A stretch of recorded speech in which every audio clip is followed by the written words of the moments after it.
Tissue culture क्या होता है? आज की वीडियो में हम बात करने वाले हैं टिश्यू कल्चर।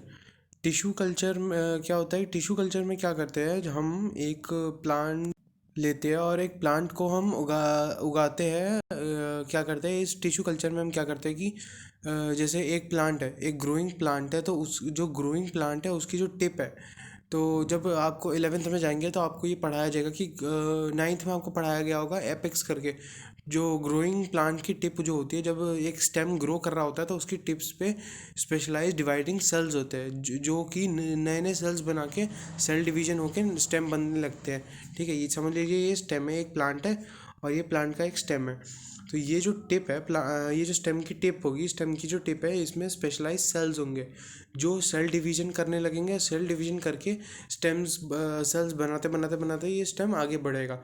तो टिश्यू कल्चर में हम क्या करते हैं, इधर से कुछ सेल्स को हम निकालते हैं और उनको एक आर्टिफिशियल मीडियम में रख देते हैं, जिसकी वजह से वो सेल्फ डिवीजन करते हैं और नए नए सेल्स बनाते हैं और जो मास ऑफ सेल्स बना लेते हैं। सेल डिवाइड कर करके एक आर्टिफिशियल मीडियम में रख देते हैं उन सेल्स को, जिससे कि सेल डिवीजन करके वो मास ऑफ सेल्स बनाते हैं, जिसको हम कहते हैं कैलस। तो उस जब वो कैलस बन जाता है तो हम क्या करते हैं, उस कैलस को लेके एक और आर्टिफिशियल मीडियम में डाल देते हैं, जिसमें दो चीज़ें होती है। ये पहला, जिसमें एक होता है ग्रोथ हार्मोन्स।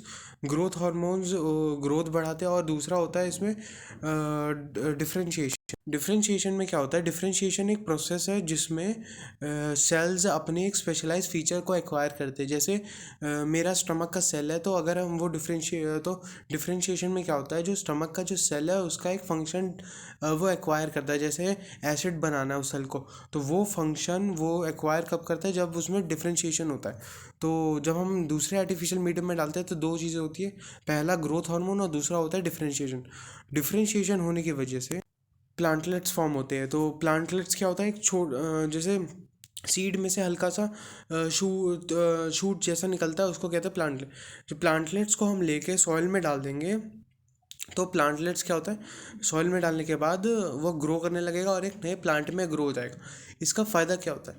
इसका फ़ायदा ये होता है कि हम एक पेरेंट प्लांट से, मतलब एक प्लांट ये है और ये इसका स्टेम है, तो अगर हम इस टिप से, इस प्लांट से हम हज़ारों पेड़ उगा सकते हैं। क्यों?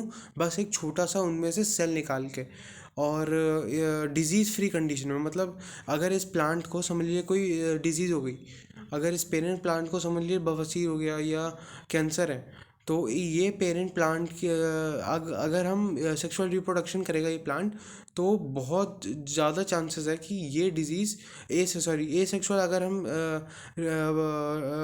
रिप्रोडक्शन करेगा, ए सेक्सुअल रिप्रोडक्शन जैसे वेजिटेटिव प्रोपोगेशन करेगा अगर ये प्लांट, तो बहुत हाई चांसेस है, क्योंकि इसका सॉफ्टवेयर जो है वो कॉपी हो जाएगा। तो बहुत हाई चांसेस है कि ये इसका जो बीमारी है जैसे कैंसर या बवासीर, वो आगे वाले में ट्रांसफ़र हो जाएगा।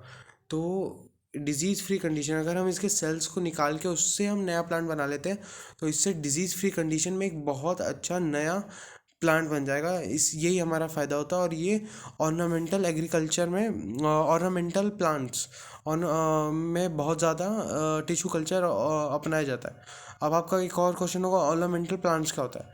ऑर्नामेंटल प्लांट्स ऐसे प्लांट्स होते हैं जो सिर्फ ब्यूटी के लिए ग्रो किए जाते हैं। जैसे कुछ प्लांट्स आपने देखे होंगे जिसकी पत्तियां जो होती है वो कलरफुल पत्तियां होती है, किसी के फ्लावर्स बहुत कलरफुल होते हैं, तो उन प्लांट्स को हम कहते हैं ऑर्नामेंटल प्लांट्स, जो सजावट के लिए उगाए जाते हैं। तो इस कंडीशन में इन फ्लावर्स के बहुत ज़्यादा रिक्वायरमेंट होती है कि इनको डिजीज़ फ्री कंडीशन में उगाया जाए, ताकि इनकी जो खूबसूरती है वो और अच्छे से निखरे। इसलिए हम टिश्यू कल्चर अपनाते हैं। इन ऑर्नामेंटल प्लांट्स में टिश्यू कल्चर को सबसे ज़्यादा अपनाया जाता है। Thank you. जय हिंद फ्रेंड्स।